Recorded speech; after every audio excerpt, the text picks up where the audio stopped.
And so at what point should founders reach out? When should they start building that relationship? And how do you kind of operate there? And what's the best way to reach you?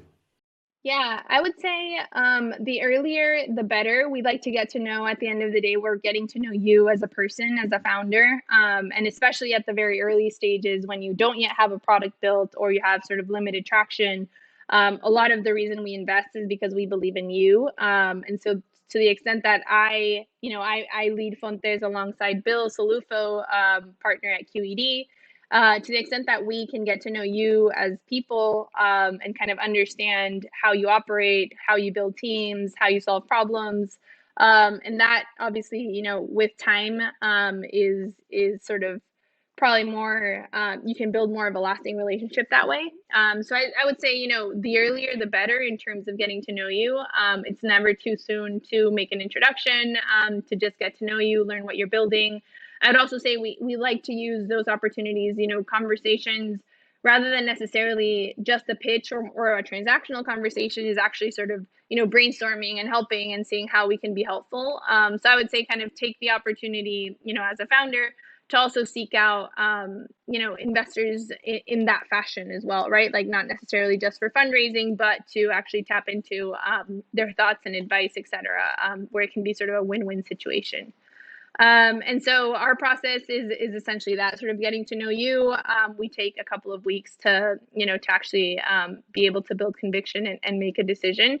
And the best way to reach me is you can find me on Twitter as AC Gadala, and my DMs are open in that way.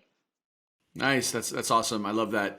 Yeah, it's funny because I see a lot of investors like only warm intros from like this super source and you're just like, hit me up on Twitter. I'm here, which is the job of a GP, right? Like it's to find good investments and talk to.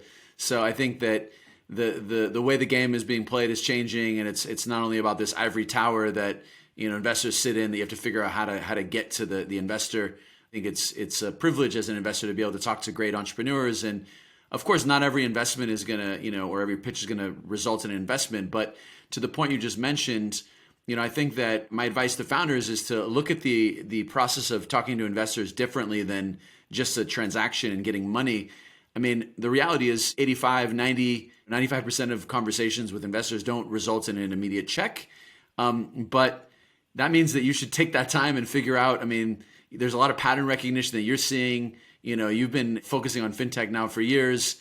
The firm has seen things globally. So there's so much to learn in these conversations. And I think I got smarter over the years of when I was in the fundraising process and talking to a lot of bright people that had unique perspectives and challenged me. And so my advice to founders is to kind of adjust the way you think about the fundraising process and not look at it so transactional, but look at it as a relationship and then an opportunity to validate some different ideas and get different perspectives that can enrich your thinking.